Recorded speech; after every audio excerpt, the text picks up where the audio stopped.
Salut à toutes, salut à tous, bienvenue dans cet épisode hors série de Tech Café. Je suis Guillaume Vendée, podcasteur technophile enthousiaste, et on va parler dans cet épisode une nouvelle fois de ce procès de Epic et Apple où les deux sociétés s'affrontent.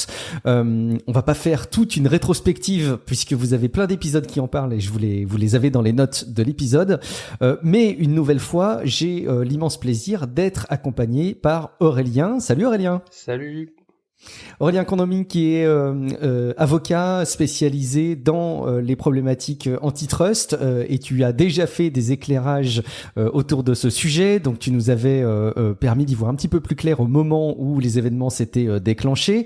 On avait aussi un petit peu parlé lors de l'ouverture du procès et ça y est, le procès fait l'objet d'un verdict et c'était l'occasion un petit peu d'avoir un petit peu ton regard et puis c'est peut-être un petit peu la première question qu'on va aborder avec toi parce qu'il y a eu plusieurs interprétations dans la presse autour de ce verdict. On savait pas trop si Apple ou Epic avait gagné. On va le rappeler peut-être en un mot, c'est que Apple est désormais obligé, suite à ce jugement en tout cas, et on va voir évidemment la mise en œuvre, mais d'autoriser les développeurs à intégrer un lien pour les paiements in-app, donc spécifiquement pour les jeux qui sont disponibles sur l'App Store. Alors on a un petit peu de mal, Aurélien, à savoir qui a gagné dans cette histoire. On a un peu le vrai et le faux. Est-ce que tu peux nous donner ton regard et ton interprétation?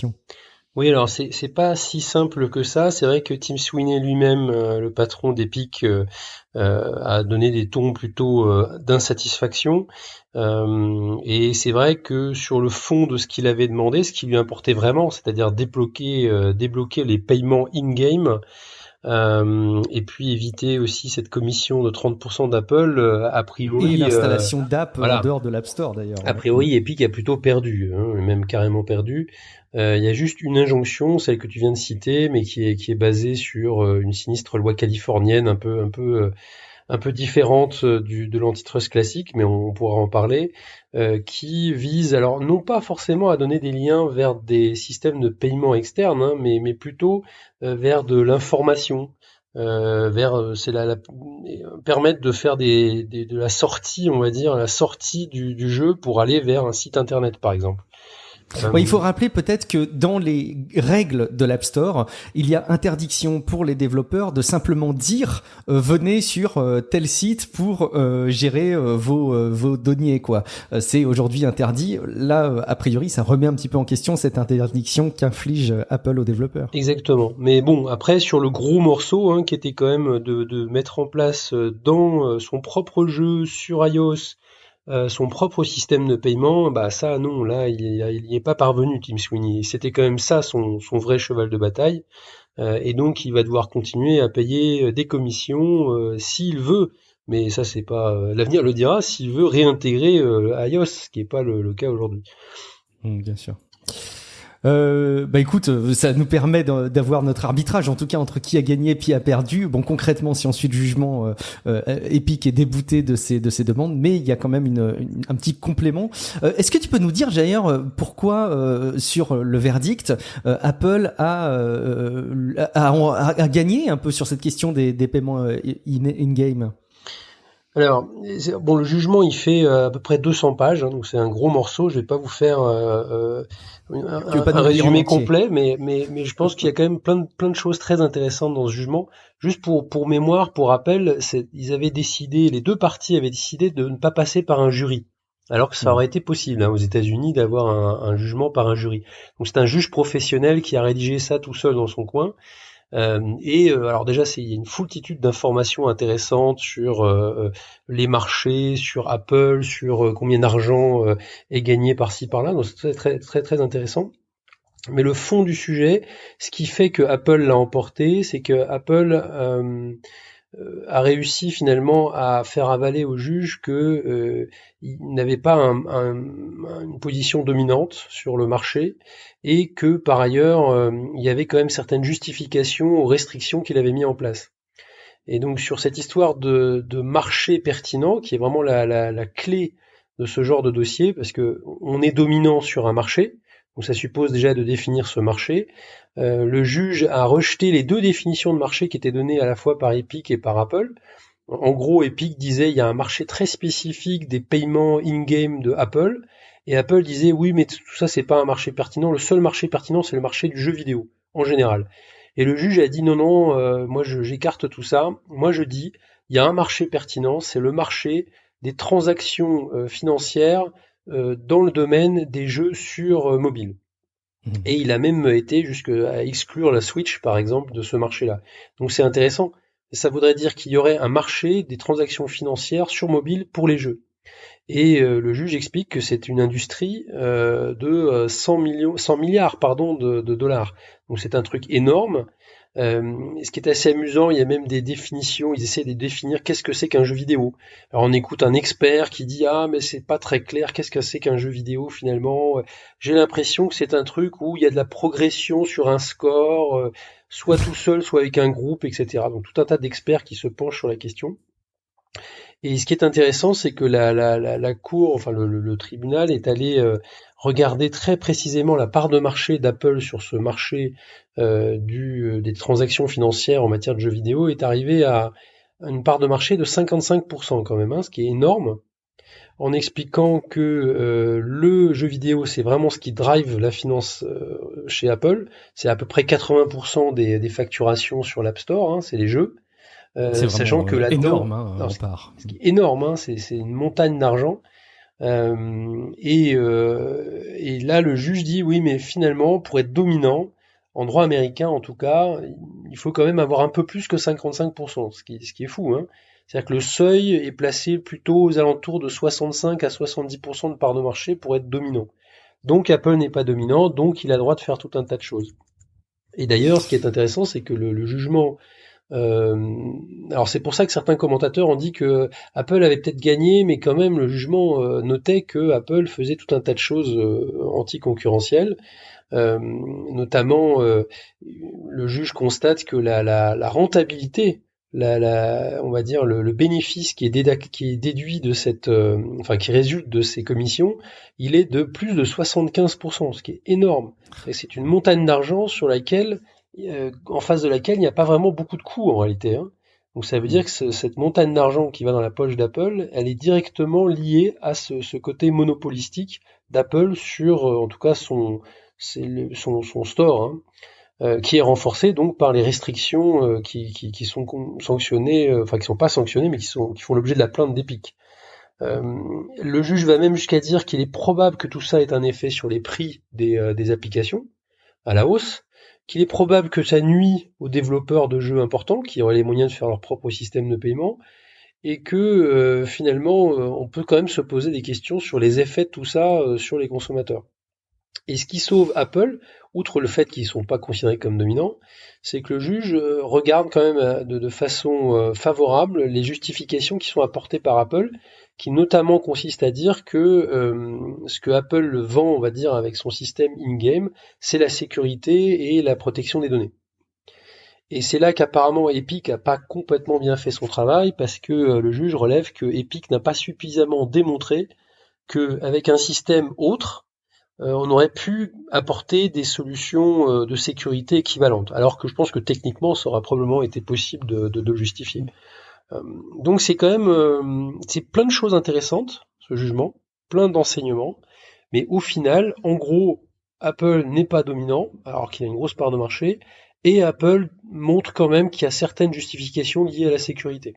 C'est ça, les 200 pages de décision, en gros, hein, qui finalement donne tort quand même sur ce qui intéressait vraiment Tim Sweeney avec son fameux Liberty Project qui visait à faire sauter ses verrous. C'est intéressant en tout cas de voir que on s'en serait douté, hein, mais tu avais vu évidemment juste dès le départ, tu l'avais bien dit que l'enjeu de la définition du marché a été central. Je pense que ça doit être un élément évidemment crucial dans ton métier et dans ces problématiques juridiques. Donc ça évidemment ça s'est vérifié. C'est intéressant de voir aussi que le cloud gaming, enfin plutôt le streaming de jeux à distance via l'App Store est évidemment pas abordé parce que il est pas du tout implémenté, mais c'est à se demander si ça rajouterait pas encore un degré de complexité publicité. Et je me suis même interrogé, moi, Aurélien, à mon niveau, pour voir si l'abonnement Apple Arcade avait pas pour ambition de un petit peu masquer ces transactions pour les englober dans les services d'Apple. Je parle là plus sur le plan stratégique que sur le plan juridique. Évidemment, c'est pas abordé dans le cadre de ce verdict, donc on peut pas trop développer. Mais je pense aussi que le fait de souscrire des abonnements Apple Arcade massivement, ça doit être évidemment beaucoup plus confortable sur le plan juridique pour Apple, j'imagine. Tu mentionnais l'histoire de la violation d'une loi californienne. Est-ce que tu peux nous en dire peut-être un peu plus à ce sujet ? Oui, alors ça c'est un peu la cerise sur le gâteau, c'est-à-dire qu'à la fin de ce jugement, après avoir dit finalement sur 200 pages que Apple se justifiait, etc., le juge se réfère à une loi californienne qui grosso modo reproduit les dispositions du droit fédéral américain concernant l'antitrust, mais qui ajoute certaines petites nuances. Et là, le juge dit, mais quand même, il y a quand même un truc qui me chiffonne, c'est le fait que tout ça est pas très transparent. Et autant je peux comprendre finalement que il y a des problématiques de sécurité peut-être sur des paiements, autant le fait de pas pouvoir sortir d'une application sous iOS pour aller sur un site web, pour par exemple être renseigné sur l'existence d'alternatives moins chères, voire même qu'on peut trouver le même jeu sur une autre plateforme, ça je trouve ça quand même pas très justifié. Et là le juge finalement en à peine 2 pages du jugement dit là finalement là ça va pas, et donc il prend cette mesure d'injonction en disant je vous enjoins Apple de permettre ça.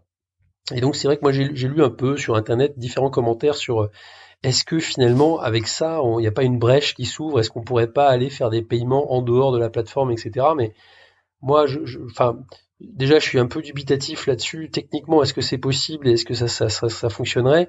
Et puis par ailleurs, je pense que l'enjeu là, c'était vraiment d'essayer de faire sauter les verrous in-game. Parce que on sait bien que c'est ça qui intéresse éventuellement les consommateurs. Il faut qu'il y ait une facilité. Il faut pas qu'on aille sur un site, un tiers, éventuellement payer ailleurs, avoir des codes, je ne sais quoi, tout ça, on a déjà perdu la moitié, voire plus des gens qu'on voulait essayer d'attirer. Donc c'est un peu une petite mesurette, c'est un peu la cerise sur le gâteau à la fin du jugement, je dirais, ce truc-là. Bon, ça c'est les États-Unis et une problématique qui était intéressante à aborder et que tu as suggéré et qui est hyper intéressante en fait dans le cadre de la préparation de cette émission. Tu disais en Europe, finalement, parce qu'on a aussi le regard tourné vers la régulation sur ce sujet-là en Europe, mais est-ce que on peut s'appuyer sur ce verdict? Quels enseignements on peut tirer de ce jugement? Est-ce que les choses pourraient être différentes en Europe, finalement?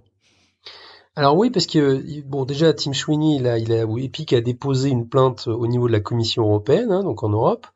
Et il faut savoir que la Commission européenne est très puissante en antitrust en Europe et elle est tout à fait capable et en mesure de prendre des décisions qui sont pas les mêmes que celles d'un juge américain. Et c'est même déjà souvent arrivé dans le passé que le juge entre guillemets de l'antitrust, qui est la Commission européenne en Europe, soit plus sévère que le juge américain ou les autorités américaines. Aux États-Unis, en antitrust, il y a une forme de tolérance, on va dire, sur certaines pratiques qui est plus forte qu'en Europe. En Europe, condamner une entreprise pour dominance, c'est quelque chose auquel on est beaucoup plus habitué, je dirais, que aux États-Unis, ne serait-ce que à cause de notre historique d'anciens monopoles d'État. Donc, à la fois, alors la définition de marché, est-ce qu'il y a un marché spécifique des applications de Apple ou est-ce que c'est le marché général de toutes les applications qui sont ou de tous les jeux, les applications de paiement dans les jeux? Bon, ça c'est peut-être un peu la même chose, faut voir. En revanche, ne serait-ce que le seuil de dominance, par exemple, quand le juge américain dit en dessous de 65 à 70% de part de marché, on peut pas être dominant, ça en Europe c'est pas vrai. En Europe, on peut l'être déjà au-dessus de 50%. Ça dépend du marché, ça dépend de tout un tas de facteurs. Pareil pour les restrictions acceptables. Quand je lis le jugement américain, moi avec mon regard d'avocat antitrust européen, je vois quand même énormément de critiques sur les effets anticoncurrentiels, ne serait-ce que par exemple la marge énorme que fait Apple sur ses commissions, en Europe, c'est pas du tout certain que ça passerait. Donc c'est pas complètement perdu non plus. C'est pas impossible que en Europe les choses soient un peu différentes. Après, est-ce que Epic Est-ce que Tim Sweeney, de manière générale, n'a pas un tropisme un peu beaucoup plus américain? C'est pas impossible. Est-ce qu'il met vraiment la gomme sur sa plainte européenne, alors que je pense qu'elle pourrait avoir des chances de succès? À voir. Bon, ça lui appartient évidemment cette stratégie. Peut-être que d'ailleurs les arbitrages qui ont lieu aux États-Unis vont le faire réévaluer ses actions ailleurs dans le monde et notamment en Europe. Justement, un petit mot peut-être à l'issue. On sait que Epic a fait appel du jugement. Ça les satisfait pas. Évidemment, ils n'ont pas obtenu gain de cause. C'est quoi les prochaines étapes auxquelles on peut s'attendre? Bah écoute, bon, il y a l'Europe comme je venais d'en parler, mais il y a aussi, comme tu viens de le dire, un appel qui a été fait aux États-Unis, donc rien n'est perdu, hein. La Cour d'appel fédérale qui va se saisir, enfin qui a été saisie du dossier, va rejuger. Elle peut complètement rejuger l'affaire si elle le souhaite. Comme dit. Un appel justement aux États-Unis, c'est je reprends les mêmes documents, je reprends les mêmes procédures et je refais. C'est un procès bis ou Oui, il pourrait refaire un procès bis, tout à fait, sachant qu'en plus, comme je le disais tout à l'heure, là, c'est pas une affaire, il n'y a pas eu de jury, donc on est dans un dossier où on a juste un juge unique finalement, hein, tout seul, avec sa sensibilité à lui et qui a pris cette décision. Donc ça tient pas à grand chose, hein, ça tient juste à une personne. Donc c'est vrai que l'appel, ça peut permettre de quand même potentiellement changer les choses, et il arrive tout à fait que les cours d'appel fédérales renversent des jugements de première instance. Ce qui est sûr, en tout cas, à mon avis, c'est que les enjeux de ce dossier sont vraiment énormes. Je lisais encore un article de journal là, récemment sur les monnaies dématérialisées de type Bitcoin et compagnie, et avec la question qui se posait de savoir si demain ces monnaies électroniques finalement allaient pas permettre allaient pas prendre le contrôle de tout, et que celui qui détermine dans quelles conditions, dans son app, en sachant que cette app représente une part de marché énorme, dans quelles conditions ça va s'appliquer, est-ce qu'il va primer, est-ce qu'il va prélever une espèce de taxe dessus, etc. Ça veut dire que demain, potentiellement, dans un monde qui serait un monde à la Ready Player One, là, ça serait un pouvoir absolu et énorme.